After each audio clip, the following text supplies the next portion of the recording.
ia se maketi fo o fatoanga. La o fionga fong fetalai. O moe mitinga ia o le vaisinga no lua i le mato i tumalo tele. A mata mai lava i fale lima. Se ipa ia a sau po matia i tu au. E fai tumalo fa palota. Vaisinga no momua. Lo tu lai mai le mato tamai a amituanai. O filima pule tu, o fale alupo. O tu lai mai ai le tua fine matua ia ai au tima. E matua la tima i le mato whanaunga. O na so o ela ia o le ala taua. Le whetalainga ia teitu, ia la fionga ia teitu ave. Ia ai la ititi ia mo tupua. O le ala na o lima mawai. Ia tau alolofa mai le ui. O moe mitinga le tu malo la ufionga.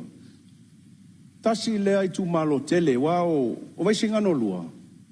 E mo ilava. E mātou tele manatua na o mātou. Manatua e whaola le mātou i tu malo tele. Wa a mātou tutu whatas. E mauti noe vave ia o na mātou sapi manuia tele. O a sau i le mātou miti. O nā e tū ele industrial area. Whate le mātou korisi. To e whai le leile mātou malaiwa lele, lae le leile malaiwa lele. Ai mānei e wha international. Wha pe nā fo le mātou wafu. A tau mai tau le wafu, ma le tūlanga e tū ai, a sau i le sigo savai. E whai ngofie le taulai uma mai o atu nuu e. O lo whapena o na li oa Samoa. A o whaina ta amilo e toi alu i tu e fiti, po Tonga, po Niue, po New Zealand. E le a toa se fitu pe valu maila. E ta amilo e le tolo, o na alu le i tua. O le nau na alvaisinga no lua. Ia industrial area sau le tele o whanua le malo. E mawhaina whaatino e so se ati na el malo. E le aia masesi wha lave. E o atu foi le mato i tu malo, vaisinga no momo, vaisinga no lua, whale alupo ma, le ala taua. E o pongi me whai el malo e whai o. O vaisinga no lua, o le town center le amatou. Wai center ia vaisinga no, i le alu le ia sau, ma le alu le i o le ala taua. E fia tu i nā ia, telefo i o mtanga luenga i whaafengo fie, mo fe malanga inga fo i o, le la fo i whai tu. Ia matua i se mātou maketia. Ia, ma maketi fo i o, fua whale langa o whatoanga. O whale alupo, me lo iai le fionga ia e au. Le watou whaafafonga o pisa e au, i sua malia o le moli le mātou i tu malo. E iai le tala tu o le moli, e iai fo le ngafo le moli, e se taimi a mo so o avanoa wo o iai se tala. Ai o le miti mo whale alupo, o le mātou tourism sector i, ma le sports sector, ma tautia i o le malae lau o mana tāpena e whale alupo. E mawhai fo i o na whai nā se mātou whale whai e se la o le sros. Ia wataina tāpena po ānisi o loa tā ua, e whai o na whātinol. I le tamau a inga lo mau e matoi tu malo. O le koko, o le popo, o le ava, o le talo, tamu. E le aia se tu malo e tusan tamu per tamu o le matoi tu malo. Mata mea fale lima tau i yasau. Te le ia o le tamau a inga. E mawhai o na ngaosi mai nisi o loa e so soani i le tātou atuno. A le miti mo le ala taua. Le tu ai nā se la o le universite. Ia te talo to i lau fionga i le minista o a onga lau fionga la au na fausia. Ia be a wha au le tō wha. Na ua wha longo la whaila la universite i Salonga. Ia be a watu le School of Technology tuai a matou. O le tā ua lau fionga o le maua e le whanau o avanoa nei. Wa pei o trades. O mea ia o wasili o na momia le vaitau nei. O tangata fai eletise, fai wila, insinia, o palama. E foi lona tāua i whanau ia o i fafu. Wa watu ma lato wanga vaia. E ono si itia ai o lato tutongi. Ai a watu e leini anga vai, e o e tau le apu, e o e tau le moli, e o e vele strawberry. Ai a o la manga vai ia la ufionga. E ono si tia o la tototongi, o la watu nei whao ngai, nisi vai ngata, wa o ia tunu I fafu. Wa tau le eini trades. Wa le aia manisi e fia o e palapala. Ia e a le ai trades. Ia e le lope wha fia na whati. O trades fo ia na o tapenale, tato wha moe moe, na wha le tonu ane. A le ila tau. Ia na tato nofo a le lopo e mwhina le whai. Lala na miti ai le vai singano lua. I se a ongo le School of Technology e tui I le ala taua. Ia, matua I nase mato export sector. Io e, o nala a ngai uma iai, e alu atu le tamau a ingai, a sau vai singano mua ma lua ma mato uma, fai e au le research, ia, uma, ave o ia, le ala taua ia, taitu ave, ia ona tāpena le taitu ave, ia ai export I fafu. A mato ngā lulu e whātasi whapea. E vave na manuia le matu tu. Langa motu ese a mato lo whionga le whungwhetalai. To e 5 minute sui o Samoa. A whai nei e fia sifi al tangata la tau ia. Ia tā lofa. O whionga, whungwhetalai. Ia, o leo lo tu lai mai whau la vea lisi vai singano numere tas. Se me fia whasao po se me fia whamama me lisi o usu. Tau sanga me le nganga whaaloalo. E mwhaina whapopo nisi minute o le wi. Wha le mole. Mana ia le wholesanga le wi. Me le nganga whaaloalo. Ia, le lei. Manatu o leo wha uma mai wa len sa unore sui ngā le nganga whaafitai ia. Ia ona manatu lea. Ia, wha uma mai le 5 minute mule vai singano numele lua. Wha mon mole. Whaafitai so tawam tuanai. Ia, malo, le ae we whaafunga atu na le 5 minute. Ia, ai uilea, wao ngā whole tua am tuanai. Ia la whatea lai si vaenga ia, ta tonu nao malmalama lau fionga. Ai si awea sa utua lalo la fionga ia am tuanai. Wha malulu atu I lau fionga I sui mamalu. Tūlanga fo isa e sau noa ai le sunga I le lifo mai. A tonu tasi le vaenga na mafua ia no utal sanga lau fionga whungwhetalai. I le tāu o le lua o fo mai I whale mai I whai tū malo. Mana tua fo I o au nanga nei e sa o le lei. O le au nanga nei e sulo tual tangata o le fiola. E mafua o na alu tangata le whale mai. E iai le mea ua fia mapu iai le tinga. Ai e te tau fo I o na tātou silasila. Ma tātou tangtangai. Ia o tangata ola fo I e whainga luenga le whale mai. O fo mai tau si mai, e le lava wafo. Ai tā ua I o le whautuanga. E tā ua le whautuanga. Langa e sa o le leila fionga I am tuanai. E iai a tangata e whapena. Ai mafua, a whai e le lei, le tāpenanga o le tangata mai lona ainga. Longa winga e whapena, e mafua I o na whapena le ngaluenga. A o le situ, lau a fionga whungwhetalai. Se, iai o lau tali tonunga. I mānai ato o lua e whaisifi. Nā luatu leo le mai e wa ai le ato o toa le lei le malosi o le mawhau. Le mawhai o na tu sese, ia whala au, le mawhai fo o na tu sese le mai. O nā lai ato o toa le malosi. Ia malolo le a sau le si fo mai.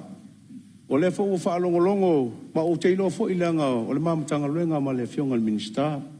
Whawhetai wa au au. E se le lei o le minista. Oi. O le minista ni o wa au. Ia leo se upo se luatu. E se le lei o le whaatinoina o mātou ngaluenga. E tali fo I mana ongo tangata. Ia o isi ma talo sanga ia la tapena atu. Ia la tatia. Ma te tala noa ia ma ua. Ai tau ana wha leo atu. I wha pēle mato I tu malo.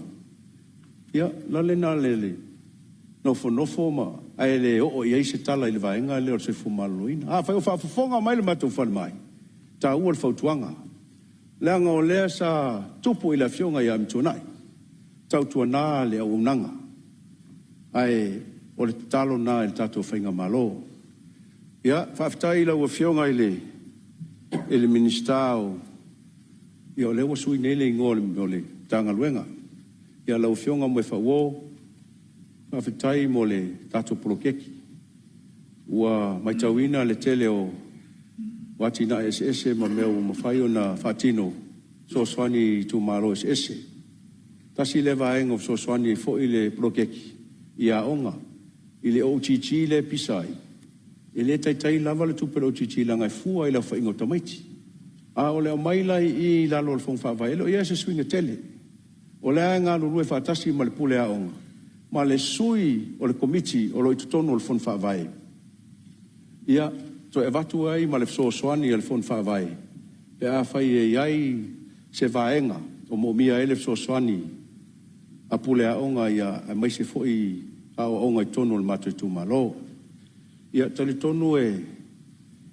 la o atu se tala i fautuanga le mato i tu malo la ufionga pai mai motu pua ia e lango le fionga le palemia e fai se tatu valele o fautuanga ia mai fafu ia o fautuanga fuina le o lae sila e fatu pe mai fea ai manino lava o le valele le tatu atunu e tongi maa o mai tatu e shea i uma foi tatu se le ma foi tatu i loa se le lei pe tatu le alo e fatino o ie masani ma to ia lau fai business le upu le calculated risk yoe sulu ai le ulu le loa me tupu ia toa le loto wa o leva na tatau na yeso tatu va le fautuanga na le al mato tu malo ia fai le valele fai le tatu valele ia lau fionga le ministao no wa upu lau taimi ele umatu fautuanga ai e fautua tu foi i le tūlanga lea o se mata upu matua i onga o ngā. Ona ua sosofa i le vātapu ia. I le tūlanga leo le Facebook e peo na ta ua soo e niso suli malu o Palemene. O le tatalo lo usui. Ia, le whafonga mai a le fionga fo i ministao so ta inga. Pele ia se awala e tape le comment section. Ai awa tape le Facebook langa telefono na ta ua. Ale la avea tangata ia le mafofau. Ia la tape ai. Ai pele ia se a lava li mochi. A saua ita le wakailo ika. A saua e lafia fia po la thumbs up. Ia la faya mai le fatu. Ia o tato ilo le wingo lava na. Ai awane o tato faitau ni upu. Awane mea moni. O ai palemia la wa fionga le fongfetalai. O tamasa le tala le leiwa le ilo le vatapu ia. Le awa tātou whaalongolongo ne, lal mo tupu. Ia. Ua le iloa le waa umai tono Facebook, au mai loi il teime whafsanga i tono ainga. Ua le isi whaaloalo. Ta talo e le mātou sui. Ai le mātou tumalo. Ia, se isi au sila le vaenga lea, ma lesi whautuanga tā ua lau fionga. Lau fionga le li palemia. Malo tātou malo. E apea tātou whaama malo lor sapati. Tātou fo i tua. Aua ne toi se mea toi ngā se sapati. Ia whai se tū la fono e lo lotu mai tangata. So soani tātou tupulanga wa tele le malo vale. Tele le mafofau. A tonu tasi le vaengo le afso soani tele ai. Ia toi wha tupu le ola whale nganga. Maketi ia, mal maketi o whatoanga. Tapuni le valu le pōla stonai. Whatoanga nā le matoi tu malo. Ona te tala la ia le asumafua. Ai tuu le sa wha ma malu le sa pati pa ia le tua. E tātou te o, ma tātou te o si taulanga. Ma tāpua i le tātou tapa au le langi. Whai umarisa no angar sui o mai alo taimi. Lau fionga, ia. Nā sina wha mai senga ai. Nisi foi o tamamati nā le mātou nuu. Ia, ua wala au iei le tua. Ia, le lewa foi na la fua i pe whale lawasi se tasi o poutoa le mātou nuu. E to whai awa e lua lomi. Ia fa mai se nganga le tua i ngana lua mai se faltua ia mai se foi le nganga le tua i le fionga i avalasi o le foi le foi ona langa mau i te sa le tina i le fau ia mai se foi le tele foi o matu ai ngo fengai pa le valau pa ia le tua ia ma vatu ai le fa malo le nei tu la o fionga i se tasi o uso o le vantau tua mo le tatu malo le o tau ta iae o na faiva i le ofisa su tu sili. lau fionga ngaftasi fui mono malo le tau malo le tau taiai whaftai uso i lau tau tua mo Samoa ia tu lai se toa pa u se toa tu lai se toa tu e tatala foi le tua sisi avanoa mo e ai whaftai mo lau tau tua ia whapena foi le tua fine ia funti tale tupu o se tua fine foi lai titi lo ne foi tangata e momoli atu le nganga whaftai lau tau tua ia whapena foi o na tapo ia whaiva o leo o filifili whapena le soifonga le tau te iai ia whawhetai le atua le whaongaino o tau tangata whatawa ia wholaua i langi mai fuwhanga whai o le nei o langa toi whasinoala foi le atua inisi i avanoa ta ua mo o tau ai whamanuia le atua i au whaingaluenga foi el malo i pule sili uma o e o pale mai o e foi o lo iai pea o pulenga ia mai se foi ia le au whaingaluenga mamalo le tatou malo whamanuia le atua i lau whionga le palemia sui palemia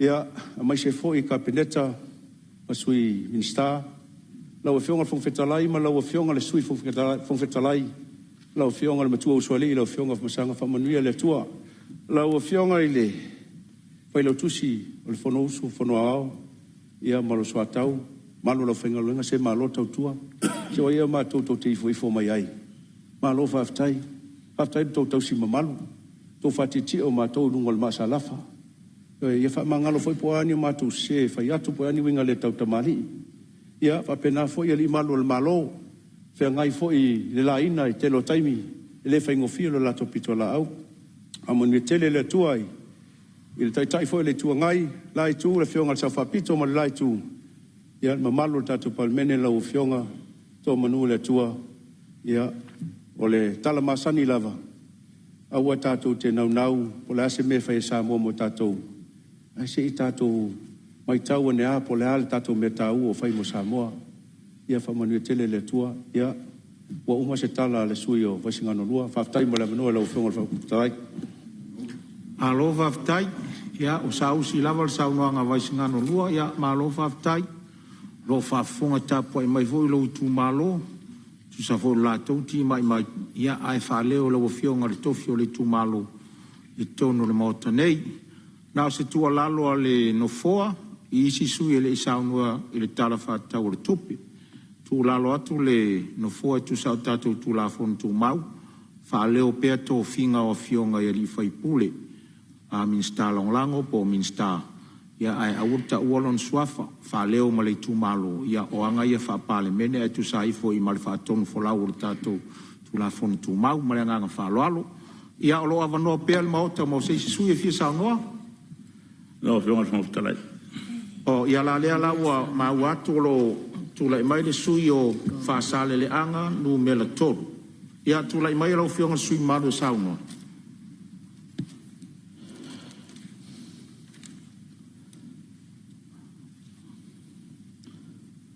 lo nga ngai e fa manu atu i le i lo tu o me mo foi lo tonu ya tsa ia fa manu atu i lo so fa pa ia fa pena se manatu e to mu ai se for sanga nei su nga fono il nei taiao o to e fono tara ai lo Palemene ai se a wa tatu te patau lai ino mai a whainga whiwhiringa le atunu ele se furu lua masina taluai lua tolu lima tau sanga taluai e lei whaingo fie le savaringa a lau Palemene te lo taimi e whengai tātou mo lui tau te le na malu e lue e le tātou whātua tua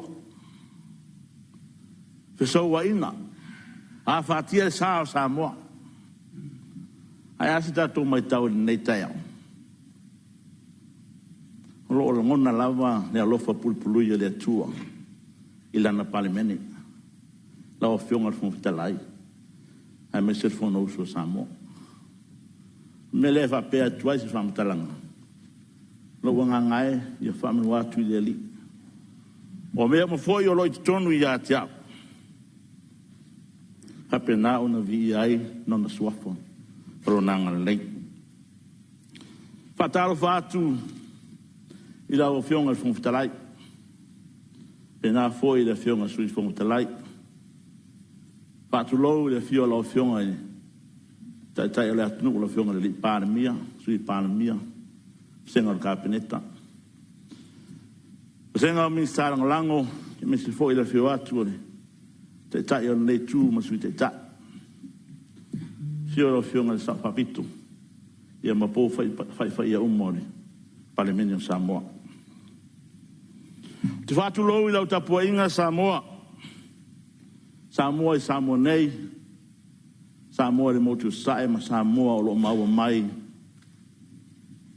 Whātanuanga lau Palemene le so. O te manatu. Tau tolua ia tai māma tila whainga le vainamu. A wau pa ia mo mamalu. Tau tolua le anivaloa ma le fitulele. A wau sae le avea. O wai tu mau ma mausali. E leto e marulue. Ma e leto e au whangaina foi se whamtalanga. Hala sui sfono. Hatara whaatu.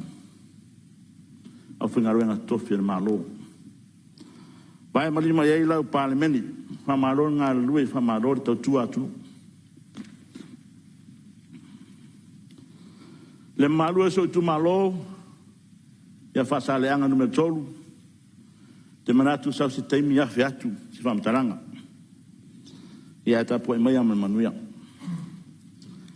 E se foi ngona le nei aso ma nei tai au. Ona, o le awa te foi mai tia whaunei, ma no foi ale no foa o se o tu malo. O le malaya ta te tae to li ai. Na le malaya na tuto ai ti ngā. Ma le afu soi fua o tātou tua ama o tātou matua. O le rere na fili tupe toa ai. Le tō whā. Ma whono fili ai tama mainga. Aia. Sa whaoti ai. E whautautanga. Na vili ngia le laulai. O wāpu le matumua. I tu au mā la taua ai ngai taima le wā o fonti. A lele watasi nei le whawhitinga o leang. Ia whaawai le atua i a Samoa. O le whaawai nanonoi o tatu a futoto. Ma le afu whilungia ai tau alunga le whaunu ua. Ma le au langia nu ese o tatu tua. O le whawhitaima muana di nei tai au. Lau whionga le Palemene man maro. O taimi uma ta te tū ai tia whaunei. O te mana tū ai tamari. Si matu I tū malo sa mwe marae. A penao nasa saina ne ngasua tai au. O wā sa mua mo na upwhai. Ha malo I lau whionga le Palemene I le amana ia. Si matu ta mao na mula ulu.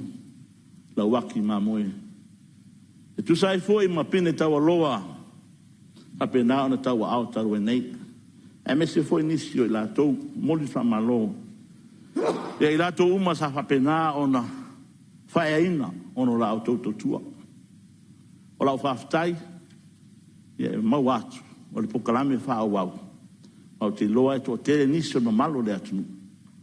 A pena o na anga waa. A wafa uniang ia tatu maro. A maro to whaua e me se foi. Te tasi o sui le nei tu malo le, te lenga volto, a fionga e. Le sunga ia pari. Samuelu petai, le sa sa fai foi ni fua nei tu malo. Le sa tu fai e, ia me se, ta mali, tina, fari tua matausi, sa fa peana fai e, ia ni malo. Paule, sa sanga nei tu malo, ia te rei loa po le ofisole. O a onga po le ofisole. O tulisi. Ia pe ese vanoa e tu atu sta sanga nei tu malo. Ia fai se fa maha manatu le matu ta ma na mula ulu la waki mamoe. I tonu o lo tuli. O le mitanga o sa fotu la fai. O le mitanga le usonga apule. O le mitanga le fasare anga. I ana tua sa fatino. Alo faftai. Faftai la o fionga le ministara tupe. I le ngā ruenga o ta otu I lumore, la wa fono le Palemene. Se manatu nei tu malo le tara tupe nei ole. Ele o tara tupe o. Famtanga e mani ai. Ele o tara tupe al Palemene mal fenga malo po nai tu.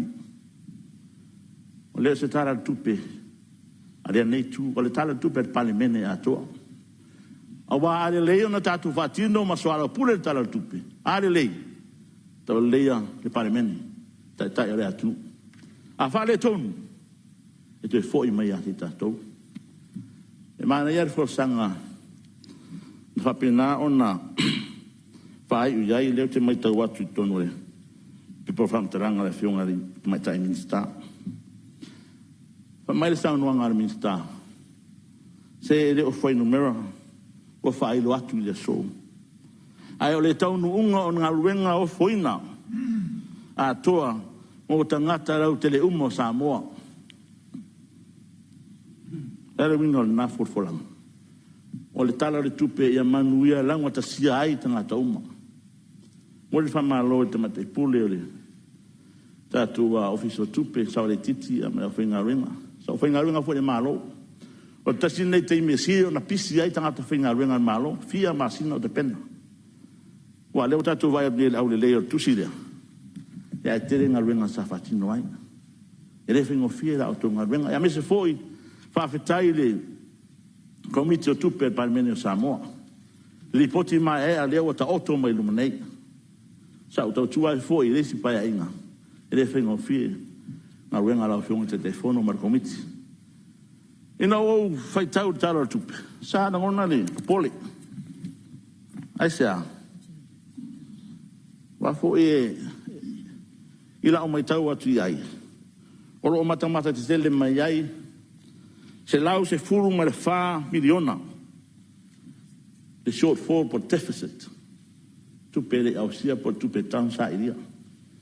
A datu mai tau le tara tupe o sanga ma mai atu nei. E fitu suma le varu miliona. E tupe whaititia por tupe tau sa iria. O lona winga e tolu sulu ono miliona le tupe o wha popo atu. Se lau su wha miliona. E tupe tau na sa iria tatou.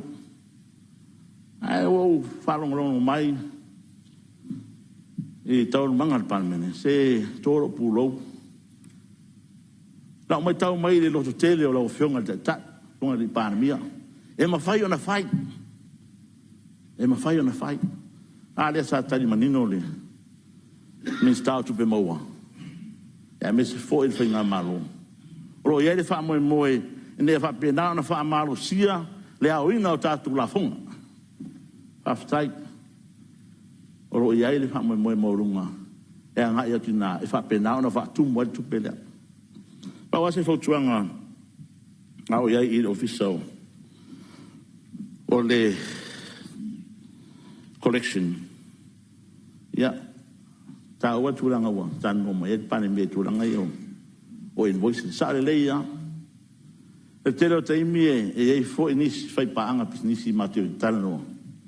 E ele product tasi le me fausia mai e tasi nu e sauai a ese tau i lungo fatta o lo ia ti atu la whiunga le minsta ma tanga ringa ave ia ele tulanga ia mata tu pe vaenga ia ina ia fair ma level playing field o ila tolo fai pisinisi o fati no vaenga ia o le si vaenga le langa e telefone la nga mai mta pule le private sector o tulanga le ele o fai pe matu te e watu wasu te tusiare officer la fonga fa mole o lo te le tupele sa tauna tongi mai i tau ai ta lafu tu ua ele tongi o tax ya ai mo ora se tu si fa pena o fa so pusinis era kia le ma lo si lo fatu yo ta vale fa pe wa era tu ma tu si ma fa opunga ale fatino ina ole ata puni la business ele tasi pe lo business wa fiero nga le o fiona o ta lai mo ne pena lo fiona de Palemene ma tu wa ho tuanga tu ara se vai fa le nga tupu foi ni so company le te afiai suene le ai ese se fa momon wala ti ai tu su i tu ai ele lima ono tau sanga taruai mo wai fore ole sa tong e pe nai Africa ko system ka ko record e tonu le o vanga leo officer la fonga ya te loa leo e pale mai no fonga de minsta lo va se lua si to tanga ia i vanga lea ia mau ti noi o to e fate te mo ina o fe business tulanga ile tato lupi fa tai o fonga te mata minsta ile mai ta watu ole sa o tua fo i tono le tanga venga le o se suyo komiti faton o tasi a vaenga sa fa pena ona nga e nga venga na vai tem ai investment committee ya mauti noa tato te o ele te tu peton bi fa ngare tu pe na e fa tau wai fa nua tu taulanga a wata to e lua fai una tere sa fai terminare sa fatau el fanua le afong o ona no pi fai o terminei fatau el fanua le o eis e ui ere tere se return mo wai ale talo lau no fiong Fonotaga ma lau fiong le Palemene tau tere tatu pui tatu fanua nei ya o ne to e fatau ina tu e vaenga ia private sector po ni situ atu ia own la vai tatu ia lo tu mau vaenga na termine o fai unga na sa fai termine ma tu ia ai fa fitai il tau tu anu pi fa o le tasi nei matanga venga tau te paule mea era ngale fu e nei complain e mai si tanga i fu era fu unga minista o te le mau fi wa matana chats e te le rope sa wo ala le vai tama te pule wo e le fi o ia ai asia tu na era fu unga minista o te le rope sa o ia matu fa tuang si tanga e fei a o manel tu marisi vai no se fa fai mo fie ia ne e paule o le matanga wenga o ro anga ia ma sulu ia o fai ngal wenga oi i ka ko condition to low ma tu nang va pena si va ai ia maria mai suio fa sa le ma to lo tu lai mai o lo tu lai mai le fionga te tai malo tu atu le ma la le sa no nga matanga fie nga lai mai tau lo lu le tunu e ma ua pesa lo pule fai se fi pe vai il pule o le tato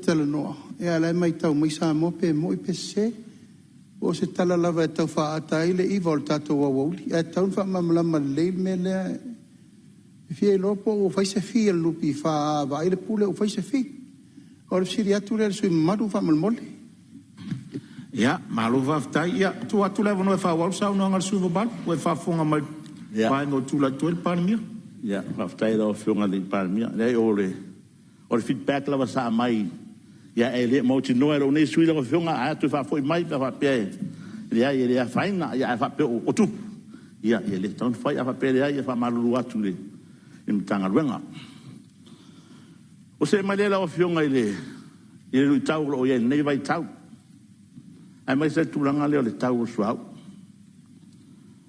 wa lu lunga le tau suau sa le sa no ngalo fonga le Palemene ona matter outside of control ele ma fai ona tato wo o iai e mai lalo pe mai lunga paule tau sanga i la fionga le mi sta ma malo e pede vai se vai nga foi le wa li matara le tau so le o le tiso lo ti ta fata la tau o pensin pede se vai nga foi le subsidize sai el tato fai na malo e tu langa o lo iai so suani iai Wai, o terminei, ia o amatan tau refe, wai tawa nei tangata i tamo taore.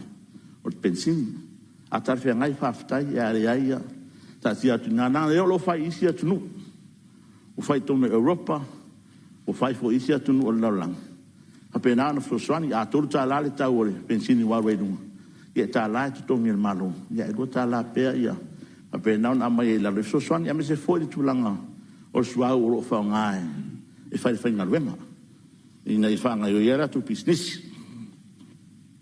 mea o le si vaenga ia si tanga i lawa whionga le Palemene mai whainga malo i le turanga leo i tongi o ta vai laiti whapena pasi public transport wai o mai tau foi ma se tala noa mai o ia nisi vaenga le atunu ma se o tu malo o lo whaia ia lato public transport ia whapena o lo tu mau lawa tau ia te loa la nga ia lawa whionga ma le malo pe mfai ona te vai e toi ilo tau o vai nga ia ona tulanga lo esi tia o le tatu pensini mal swau o le no falongo o le sa mai tau mai sa la nga ni so sui tulanga le pe ane ma le lua suta sanga la o fionga son fitalai o tua pe o le presidente le matua a onga tulanga lua Faftai fo ile to fa wa ya lewa fa mamulu wa tuaile the one coming grant a onga lewa fa to telefon fa vai le la wa pasi tu ya matol matu fon fa vai bangai fa ngasolonga temil nei ala ngole ya to wanginga tulanga le si fina ngalo malo ya o ni to en commit e to tono fa ngayo ingone o a onga ola o talo ya amai pele grant ya ave fa ngayo me fon fa vai ya tu mau pe le komiti ngalo lue ri tu malo pe fa ma tono uitono sa fotu la fai lo ya er komiti le hau wai o le tala moni le te fai atu e le tai tai lava le one common grant e ka vai expenses a le va fo me lo fo ni sta wa e mo le vau e ya tu langa e fa le le au ya ai e le o fai na ka va le va nga le yo lo ya na le sta la ai tu lo fai yo se la matu foi fam talanga le matu tu malo se la tu mai sa le ya o fu pe tamit o se la tu mai sa le so swang langa ye ya me fa le aunga fa nga yo yai no o tu lai mai president al matu ya fa le malai ya wa mo so swang me ya pan pa tai malo ya pan ya mai si foi fa nga malo lo so swang ton fa nga fa le aunga tu langa pena ya e taua tele tu langa le o le faa wa winda pe o ngā ruenga komiti. Langa ye ya le te imi e mana o mi ele la tu so swan. E me se fode ngā rui fata sei ma whapena ma tatu wa onga. Tatia tuai la o fionga. Ia wani i whapena o na wha muta. Ai de ngā rui a komiti te tasi. O lo ia ile e tūlanga ile matanga ruenga fau lea Ministry of Fisheries. Masalo sa se taimi tu ina maile si tu la fono e ngā luenga yei lau Palemene e tu tonu o le tatu ngā luenga o fai nei ma nei au leo fatu la te loa e o lo yei fai mafu anga tale fai ngai fai ana fai lo foi tal tonunga o se whamataranga nei sui nei tumalo o le tasi nei o ta ua it's going to be a good source of revenue mo le tatu atunu na luenga leo matanga luenga leo fishi papa pena ona fa leo na fatu teia pa wala wa ya tule ona pa ki le sawe 20 miliona o lo ile va ana lo tu na mai 5 miliona ya pe os fautuanga ya pe fa le mu pe ha se va ana le police maritime nga te la tu va fa research ya ai fa nga 5 miliona nai e amata to fa nga yo ye tatu mtanga renga le ya mo le nga ya tu ma ai su ala lo ya le fa ya tu nga tatu wa officer fa nga parota. Faftai tere la ofiunga le Palemene e ti faftai pe mo faftai. E tulanga o iai le manatu le malo. Leo na malainga leo mai ona. So ala pule ma tu ina atu le report al committee fa Palemene. E fu e fautuanga al committee. Sa fa pena ona i loruina le palo tatalwai. Malo tu ina tu le tulanga lea. I le valuaina o tu malo. E me se foi o se nava tau sa fa pena ona fatulai mai nai tu vanga fa fai pe ona motu no foa le no foa pule ia fa ftai ia fa pe ona wa tu na tu fa tuanga le sa te fono ila o fionga fu talai ia pe tu si lo tu la fono a mai te mi nei manole o tatu te mi nei i lo te lo tu fo ila te late sfinga palota ia fa ftai o le a mai le to fa la o fionga le palmia e tu puar me na ia na fa mana tu fa pena o ma tu malo e na lava sa fo tu la fai ma sa pari pena ona motu le tofio sa fo tu la fai motu le tofio sa pari o mai le fono fa vai ia msalo sa statement msalo fo na tu na tu li poti la fionga le minsta fono fa vai o memonio lo solo lenga venga al fatto no mato fono fa vai masalo a vai atu mato tu na o tanga le mato du lo ia la lore sai te fono so fatas yo pa vole tu ese amare pino su tai te fono so fatas lo le fa nga yo ingo ngal venga al mato fono fa vai ale tu pele na wat talwe nei after esa fatino ai le feso swani yaonga o le back to school ale tele le tu pele na oroa ngai atu i whanaua matu tu malo. Oroa onge tono le NUS. I universite ia me se foi ia isi vaenga o va penao na iai. O le winga o le whango talanga. Ia na ona tu atu i le taftafu ala o fionga le Palemene ma le mistao aonga. Pe ase tanga e foi iai. Aro ki tsao ase fandia ma le tatu malo e. Feso swani ai tamiti o le universite. Le fesiringia le au ngaore so swanya malo nana foi a fa pe poto mata mai fa na o Samoa e troi uma ya mata tua ile atunu o winga na le tala o lo ai matu pro keki mo fa senga e nga e ai tu pelea ia e mo fonga ia o tele lava na fa mo mua e fa na wa ia o foi le matu ele mo foi le matu tongia será o pasene o na le vale su pasene pa pe afeta la pe afedua afedua se lawe na le balsu pasene le o so soane fon fa vai but even on that percentage e tele are tu per fon fa vai lo alwai na ta auto twa tafta for of young and mr wa on si va vai ai ia ona fa sa lo tu mai are tu per na fon fa vai ona e tele na wa ia polo ke ki o fa pena ta sanga mele malo le tu malo mo le fatino ina ole ia le o tu sa fam talanga ile ole tulanga le na yele tatu tuto tasi ese le mana ia fori no vai mo le tu fa maro fe na malo ole tatu tuto tasi sai ai e oi e fai no ina ole tatu ono su fato sam ya na matua ma si male matu tu malo mo le fa ftai o malo tatu tu malo le sa wai tolu matu au ki ti sai ai ai me se for sa vali onga sa pe na fata si mai ai ale me matongo fia ya the spirit of independence le mai fata si utangata ole tele lavo o afoi o function sa fai no ina sa wai lava yai ona elango ina le tulanga na yai ele se le fia matua fatu muir fia i tulanga na yai fa ngana ai mai se tulanga lo sa vali sa falta ya tau tia le turn up mai tatu atunu ia ole nganga foi na tati fiva ai o foringa fia na le atunu e tau foi na mai foringa fia na e fai tu no tatu Palemene io se le ata so vai ai anafia o tele Lopes ata sa fai se ai ma se ale ata ro ia le sunga ia tulepa ole sunga le Palemene ia ma le fiona le matai South Pito ya filme. Very beautiful picture. O fe atai matoe. Ya uia o le falling of ai na Palemene Samoa tana yai. Ai sia. Na o to yutai. O to te fai ma fate tai na ya matule o fo mai tona mota. O a foi tatu manatu ma so po ai o tatu finangalo. Ai fa pena tatu fai me fia.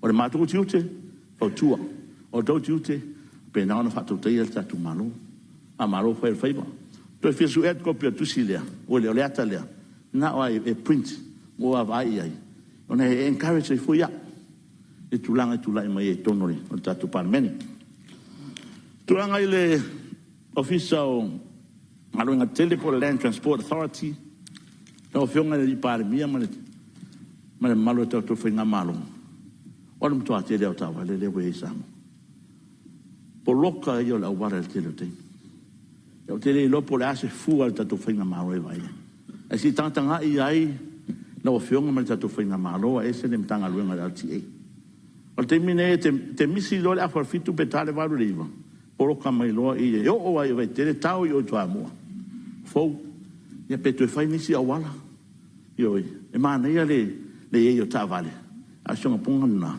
ya wa pe finga control foi la mai ngota vale nei ton o tele na wata vale o ton wa matane na fai ona handling e tato wala ro ya pe to fa nisi awala yo awala le pe anga mai va yusu postulanga pena ya to fai ti ai le tulanga o le traffic o ya yo risi va nga le lo funga tau pe no tau o tulanga le quality o ta vale lo mai ton Salam tanga bengo ati e wa o tole pasia ta vale. Si va ai na o si ta vale e va tu amare e lo total. E lo le quality. Yo e pe na mai ni Samoa. Ai le va ta si ro masina tu. Su e tu le parte le mo. Ta ti lo fa ma malo le tu. Langa isi va nga tu to a fai long. Se fu wa fe su lima fe su no afe. Ai le se masina tu ta vale. Ta lo na va e ta tu mtanga benga o le ati I ta vale mai ia fa pena ona ia ia la tu service support I pati mai pena ona fa o waile nga ringa tau tu al tatu malo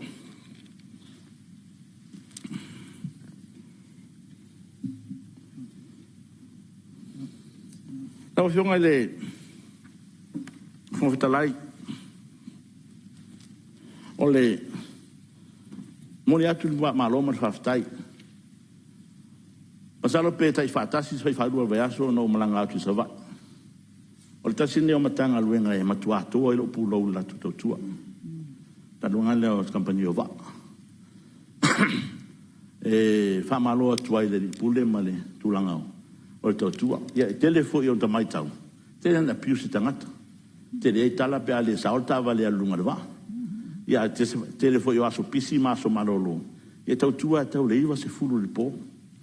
O na fi e le me sa tu puai e vale sa malanga me sa vai lo fionga ona na ye ni ngase a pe ona mai e so vai ile ambulance ia e la le mai wo mana o mia ton fitinga e va ve mai ia afto a sa le vale todo ia pa tu fo ya me le otro tala ia na mai la le ngase le alia ona tili mai e pia ona afto a sa le vale todo e se me fai nai e na ona tala o tiro fionga de Palemene ma ka tu company ma malong e pe esa tu va fa pitoa ambulance I tu na tu langa va pe nai ona fa to pe mai o ale sai fu tu helicopter sai e me si la tu lo ngasi ma tu ya ma mi so swani pe nei ia ana fu ia ta sanga tu lo fionga de mista fa mai pe na fa ne lista tu unit ma le tau mai pe nei o ani ngasi tu na tu pu sa vai apena na fainga ton fitia mana ele la unga la mista la lango le sa fai o fionga de mista o sui fo maloroina o te masani le il faltua le mista la lango ya taluana pale mai ya mista la lango to fina e tele ana ovia tu fai le mo o le tala le ave o lo vidi mai mista era eu al tasi luar va vea o lo vidi mai o mena e tau te lo fionga e tanga ai dan o le fa ngalo swafa ia e lo po feo anga ia I tano rango e fa tai mo tau tuari na o fionga ma so fo maloloina o te lo na fa ma so ti tatu fo la o lo o le tu o le fo wa tele ia ha ma tanga mo ia tu wa tu o tafa e fionga fu tala te e la fo uma na ma fa mi sal ngorang ia ma le fenor su yo lo sa no lo tu lai mai le fa la ve le fionga mi sta ngolango so fo maloloina Ia whaftai bole awa noa, whamaruru atu lau whionga al whumwhitalai. Ono leua ta uolo ingoa e le sui malu. Ia te talo atu lau whionga. Ia vese whamtalanga ia mai whamaumaunga al tātou whono. ele moni mai le fa mau ni fo nei tua inga ni te ua ave ma se me te ua mo ese si fafo ia le te talo na malengang fa lalo ele ofionga ia na lo va tai ia o te ele urunga lo finanga lo la pe la unha fa sale danga ia fa un baile la unha fa sale danga o ba e volo time fa tai ia o suanga lava mani o e va foi tatu o ri peona da nome fionga di Palemene fai o te se fa matalanga la o fionga fon fitalai ma le mota se mtau fo ia fa pena ona o ma fa pelo ma ho fau i tulanga lea ele la kapia Samoa e mo mona mori la fa ftai i la o fionga di Palemene tulanga fu ro tulai mai ma pena ona fa foto mai ma tam fai fa fo ia li fa vitau de lo iai haftai fu mo fa tuanga ma ti bainga ya langa leo ro fa nga solo pe tanu nga lo iai fa haftai tele mo le tulanga fu sa iai la ulang e pe ona sai ni ai le tau sango tu na tu malo Australia se tu pe frusuani tatu la kapi o reason te nei la fionga fon fitalai sa ha pe ona o wai atuai ile la mua ro iai le la kapia de la langi por he coach to the world rugby sa vatina i for fon sanga masani al committee faton ya oro mo mori mai fa stai el telefono man no malo committee la fionga de Palemene mo lango ina o tu lango lo el tau sanga tu natu al memoni ro fa nga solo penga venga lo iai mai o lo iai Fonotaga tu e fa o wa fa ia Australia ia ai pete yani ono le latu wa maria ma le lango mai o le lango la fiong o le otasi ai o la fai me Samoa nei pa malulu atu o tari ai a vatu tari malo la kapia Samoa e fai la Fonotaga nei ile aso tosu tasi lufu vanu ma tosu tasi ilai ona o le latu fa ro foi ma le latu wa maria o le fa pena foi ona fai mai nei Fonotaga ale Oceania Rugby Board Oceania le ei New Zealand Australia ma tunu uma Pacifica le mai Samoa ile la foi Fonotaga no mai ona mai el totua ale fionga ale sunga ya tu le pai tonu le tatua la kapi ya ole o fanga yo la van fa wa le totua li fatu no ngalwenga ton fai ole lui tau sai ai i manu le tatu no fuoro ye tonu o kanso la kapia la lang le la sa fati no penga li winga mangaruenga ma tu ina tu ai le tau sanga ni tu mau le tatu no fuoro tonu la kapia la lang ia ele fa pea ono tangata sa tau sanga ai ono le ai mo lunga al la kapia la lang ya Samoa ma la kapia ai ma se foi le so sonia la ofionga man malung ia le sa fa pena ona fa ul fa lo ai lo nei tangata i to tonu o kanso le ala tapia la langi i version jet nei le oferta nei fa matalanga no Sofia ni wali o Sofia tangata i lo a ole fatu mo wina ai ole no fo Samoa le fono fa tono la kapia la lang it's an achievement by all of us io o se matati a wala sia ona tatunga ma fai ele na malainga tulanga lo ye to on ngalwenga la pi on tulanga foi o lo yai fa ftai o leo tu ina mai le tau au ele sunga ya utumataiona la uli mai ko chon so fa au pema tu tanwang e fausia ni au wala mo le anga iluma ma fausia le anga iluma la pi e pa wale me o lo fa wa wele ngalwenga lo fionga fo vitalai o le manu pa pena ona tu mau le tatu va le ama la pi lo lang malela wa maila to finga mala to falar ia no te fia ia ayo idea ele o tau le fia ono lo iai ne me ro to le ai venga la kapi ia ni aso ia na no te talo atu i lo fionga de Palemene wa fa au ia tu mai lo fa tu tuang ia nei le afio atu fa le mavai le afio atu mato te fa au la kapi sa le ele o le tu lango lo e results o ma foi na ave la o fa malulu ma o bala o dia ia la tou tama toi uma man Samoa le o tai mai ko chong Mātou te whono vai aso fōu. Ma vai se awale fōi ai. Ona mamoli atu leilu mo la whionga se tūlanga o rei se solution lai ai. Ai, ile nganga mare roto mauraro. Ia. I whamarulu atu ai. I rau whionga le whongitalai, ame se fōi tapu ai ngā Samoa. O lea hoi se tau tua wale tau. Lea wawanana wale tosu. Se wawananga wale tonu ila o tau sila. Ia, malu au e whale. Ale me moni lawa. O lo mātou lotu tele. E me whaiona toi whafoi. I la kapia Samoa. I me ori ai. O le talonga e whapena o na pele o tātou lotu. Pele o tātou nganga. Ma nei fe au ale fionga aki e pitu kou. Ia e me se foi le sunga le au maro le malo. Turi numa si tātou ai. Na e luma. O le fe au ale au le malo i a tāpena o na tu fatasi tātou. Pe i feo na tau no ai le fionga ta maita e minsta. I a tāpena o na tātou au tasi. Ia ngafa tau li mai nai ngaluenga li tātou Palemene. Whapena si tu walalu. O se tau sanga fue le lo fionga li Palemene. E a to toa nei to finga. Langa e manuia o nua e a fua mai maua. Whapena hoi se tu alalu e lo fionga. Tō mai alau pule e mai lau whao tutuanga.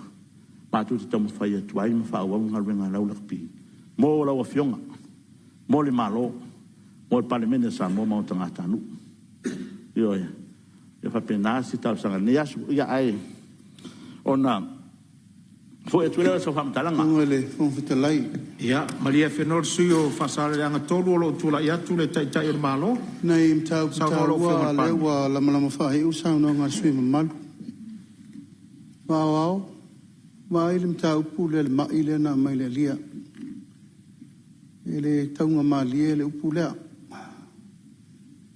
Tau na fitu na ilo fiso vaa pe a wha pese emergency me lea.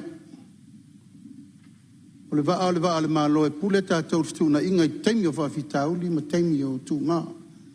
O wha whonga mai fōle pūlenga o vaa e taun fitu na in me lea e au mā teimi. An emergency is an emergency. A lau a batu i lesi mea mana o mia so soni a toi oso i lesi mea le tal whea ngai. Wha whena mai le tangata le tau tiri leo lai la lia. After swi maru le mai tau pulea. O mana longol polen sia Samoa Airways wa taunte a mata malanga i savai le fatali. Wa la tuina mea i te milea. O mo bona fa tonu fa mo li fangali a sau mamota mea lea emergency ia. After le longo mai ma le la va tosoa. O so mene fa fitau le luas fulu afe sa wele va atoa te le tau mai ngase se to tasi si sila va o ma o tom tanga luenga melea la fai pe mele o tu wa ia le la mai va il mele si sila mele tu langole va mai tanga ta pa o temi fa fitau li ma temi tauna mai o le ola o sir fia lo ta pena le tu langol ta to fan mai fo mo sala fai ona la melea e sa no e ta penanga o mal termine lo fatal no el malo ventona ai fa le ta to fal mai sa le longa pena le ta to fal mai le to sivi mo fa mai mela le tu na inga ni le service o le tu langa o le fal mai mo sala fai a pe fol tu langa le o mai tauna mo la uru le wa e fola sia i malai le tu langa ta to la kapi. E vai fa fonga mai Samoa atoa il forsanga lewa e fola sia le mauta e winga le kapi. O le kapi o le talonga e pele ia tatou. E ai se Samoa tasi e le pele ia ia le kapi. O le fesiri le taimini neina mulau. O fea lewa ia il tatou la kapi. O fea le tūlanga lewa ia il tatou la kapi i le taimini nei. Mai le taimina amata mai eile sa sanga o tātou mātua mai no e patūlanga le tālonga. Tātou mai le top 10 sa tātou iei ule ropo whele o tātou iei. Ele o ni mafuanga la na leina mafua na pisa le tunu. Mai leo se mea na amata ea ule mele nei o lo usai le mele le lakapi. Pato a usai le lakapi ino ufape mai Australia, la uli. E tātou na e saini le 5 miliona le sosoani le lakapi e Samoa. Sa leia sa fianga al malo, pau al me al malo na fai lango. Wa me uma na mana mia lango. E o temi o fio le fionga le tai o le tuanga le kapi. Na le lango la. Awa ana leile malo, wale va ana leise yung ila kapia soya. E o mai la le temili nei, o ngā luenga na le wha awa. O le mea tū o le malo, i le vaai ia aua nei wha le tonu le kapia le tunu. Ia le ua wha maa vai alo, ia le fionga le sa avem te te fono. Ono upu matala nei tātou te alalanga pea, o wheo i eir pūlenga. A o wheo ho i eir tātou la kapia le tunu. E la ua o mai temili nei, ma lia lau fionga na mula ulu, o na tā upuri nei. O lo tā tia i panga le tātou taranoanga, le wha tatu. O le mana o le malo e lango le la kapia le turu. E le se me la titi. O tātou o i wha tumutumunga e ngaka i le tau le lei o Samoa. I le la kapia le turu. O lal teimine nei. Ta mata mau. O le ropo o whea o i le tātou la kapia. O oma o no o tau tino i le World Rugby. E tū la i le malo e lango i le la kapia. Pe a sao le pūlenga i sao whawhai. E vai la kapia le tunu. It's the people's wish. It's not my wish. It's not because of the Prime Minister wish. Le ai. O le manaonga tangata Samoa. Sui le pūlenga. O na uvale tonu tātou tūla. E la e o mal temini. E le wa e sau no mai ua. Wai malanga i whawhong whatu langa le tātou no fōa mo le World Rugby. Ia maa ami whono e mai. On behalf of the government. Ia tātara noa na wheo la whainga mea. Ia. O moonga na. Mai o manunga fo ina. A fa pese tulanga la mentale fe lo ia tele i malanga i la fono e fa pe mai lauli o le mele fa pe. You are speaking on behalf of the government. Malia sui malu. Ta tia mta upulea. Sei to fono la o uma na fono uma uni la kapia Samoa. E fai le tonu mautu o le mele. Ta sia la ngina le ngani mai le tele o uni la iti nei. Ia sui le pulenga ia toe le leile la kapia le tunu. Ia le la te nofo nei fata i tai o le maloma va ai. Pe mate tau te au ngani mai, ai whaifa o le au ngani atu le malo. Ia o tau lo whangia le mana onga le tunu. Sui le pūlenga, ona whatoa le leire le lakapia Samoa, mole lumana. Ia o le tari atu le nā, e le maua ia o e mau se tari o le lakapi. E maua i whafo atu, le whaatari mai e na tātou taranoa mua. Na soa ile o le pule po fei, i ele taranoanga, ina ia manuia le lakapia Samoa. O sia au wha o mau lea, e whaifoi o lo wha o lo mau mai. Nā le tō tolu o tō o le la vele vele mtau. Au lea atoanga o Samoa atoa. O lo nau ina ia le leile lakapia le tunu. Ia, malu ngang wha aloalo. Malo whaftai Samoa lau whionga te tai malo. Ia, se me fia whasa o Sauronga. O maria le tai le tuangai, o whea le te e te ngai le sui a le lei. Se me fia whasao, pe fia whamamlama le lakapi. Whasao whamamlama fo. O le tūtāua. O le langolango lakapi e lalang. Ia lakapi e Samoa. Mai o la matau le tele au. Sa le le walu ilano. Al mafuanga fo le a fie tato. Wakao fil malo tupe. O tupe ai mafuai. Au in tawhia. Tawhia whenga malo lea. Me sao le ton whaasa. A le se kupe le mwhenga lunga ka longa. O le mea u te ofoai. O le whenga o fie el Palemene. O le sao no se matau puranga ki sira fia. Tongo mai lo le whaasi kong ka ofi kupe. Ia le wha mangal nala o fia. Le lei, whaftai o leo mau atu. Ia, tā wana e sisi me fia sao no le suma malu o whasa le leanga. Ia, tulai mai lau whionga le Palemene. Lau whionga le whangwhitalai. Tā wan wha malamba.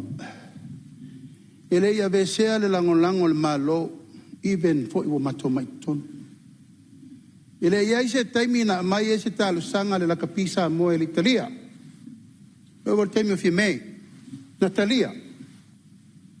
Awal mele na lumana inei. Wal mele na mai Australia o inano tau fio fiai. O le tala Australia, se longa e sangi le malo. Atoa mai le 5 miliona Australia. O la le vai fa o le ufa mai Australia, you are responsible for the money. Accountability and transparency o tupelea o le malo. O la lau si sira na mula ulu pe a mai tupelea e wha ngā sei. Ui le sa uto atai, ma sa utolo tuai ma tatu tala noa. A fai leo fa no mai Australia se longa sengi le malo ko fai le kupele. O le vai le malo. Ka sui to pulenga. O na mautino no le. E se fer tu pele leo mai Australia fai le lakpi. O le mafuanga na. E fifa sa o sa no nga te le tuanga. Ele ia se taimi tasi. Na tau fi ai le soani le malo in men. Fai na fai lava. Wala tato temi malusu tau sanga taruai. Ne la tato hone. Tu los fursa mo la langiato. Fel me sa tato e sa tato runga top 5. Fel tato 7s. Fel a watini. Fel sur lima. O fa mo ninga na tala. A fai o fa le tonu pulenga sui. Ele o ne tangata le tunu o mai va ta longa le mo samo. Ma to fa tala la tuna nei fa sa o me le alanga le e tu le mai. E tu le mai fermenta o fil malo, ele ta fil malo. Mai la fa mamonga. Mai fa mamonga po fe e ta fin ta fe da fil malo. Awar to ia le va ma le o fionga te tai le tu ngai awar to ia le va. Men no fe men ta u ina ngale sa fo ile sa te fondo. Ta tien ta u ta to fondo fa fo. Why to te feel to te ala la mai you fail. You fail to run the rugby sa mo le tu por me le. Ma le tai le tu ngai. Se o le ia il fonga fitala I fa ton fola watu tato ngā luenga. O le leile ia fu il fa solonga tato ngā luenga ma nawa yaso ma le neiva yaso. Ma le lo fina ngalo le se I tau tali atu le. Ia fu o le mahalo le tali anga I o le launga fa sale le anga tolu ma le mai lo fina ngalo. Fa sale le anga tolu. Ya. Ta ua nei te o esi si meo mai alo taimi fa uma mai le launga fa mulmod. O le tu alo fai e ote. Sai. Ele fa per foi o te le lunga, ne ai. Ai e ai man manu tu langa ia ono le tatu va. Malak pia la langa me fa salo fionga de palmia. Le ai o le fono ai o le fono la capire de tali malo ai nalana. O la tu ma ia foi vai me langa tu malo. A o le fisi Samoa. Sa Italia fiti pe Italia Australia pe Italia Samoa. O fa la capi Samoa, ma Italia mena Samoa. Ma va tu io si tatu filo ai fo men mato malom. Fa mala mai foi la tu pito la. Fa malu atu ai la ofionga. E langa no fa longo mai va le lo eso no. O wa tatu ti tara no telefoni.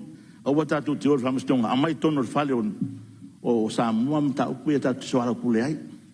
Le ngana o fionga le Palemene o tan no tu fa pe o ta mare atu nu le wa tu lai mai le foi on me moni e to al mata upulea ya sa no lo fionga fa to ai sa le wa tu lai mai tu Palemene e tu lai Samoa ya la Samoa o le fa la longa na wa ya ti oi ma fa o ro ma wa tu ai I tatu vevesi e la nga tupu ya fiti wa tupu ya papunitingi Ava ese membership. O manai no foi le tala lang. Respect the current legal framework. O lo ia tona lakpi. Ia ma le le sui fa sala le anga tolu vai ru peina lau sa nganga le we fa fonga mai wa tali le fionga te ma lo I fa le isi time. Perfect. Pe fa pe o sui se fono ia na no le kapi ai fa mai lau sa nganga fa mon mori. Na wa fe tu ai le. Ita poinga so tu malo ia fa te tele. Ta poinga lau sunga nofu. Lau sunga le mari toa. A whia lo whala whana whola loa. Ma lo talanga atua, ma lo no whoa vai loa. Ia o lau mai lenga I whalunga e Samoa. A pena na whio le ainga sa mari toa, I ona fui whale whia. Te lala whangu suri, e are matua ia mangu mula si whanua. Te poinga I sapari. Ia. Whaftai lau tu whaloalo ma lo tu whaea. Le oso whaea inu fua nei. Le ngalo fua I te poinga. So no ya sa fotu la fai. Wale lua mal to limo na alo sa ala to malo ni mali to. Le ma put funga male na ai malai. Ya, le lo to ro ya tu ndangu manam lo u. Le lauti na le ya te sa fotu la fai o le pule. Pule metua. A penasio no ya ta pule ele wala o terenga funga. Ya, a penari foi farento ese ya salva las. Ma put funga mal tatu no ya sa fotu la fai. Ya fa tai no futa kwa.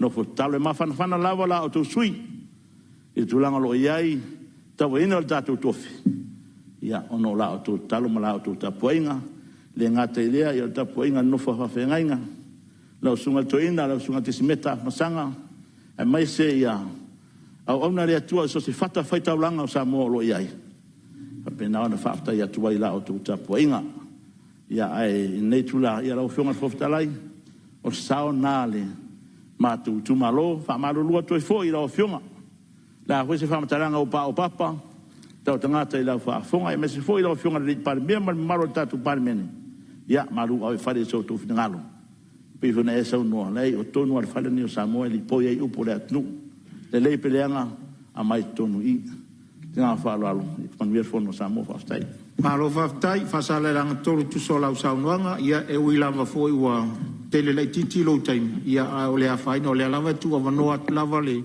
no foa ina ia tausin mamalu le tātou Palemene ia ai lei foi se vaenga tātou te soli e tu la whono tu mau ui o lea ia tau tua mea uma le file mo le li. Taluai o tātou o mai tātou malolonga masani o le fiafi o te whasisi latu whatatia ese tau urbanga al Palemene o lana malolonga o le fiafi.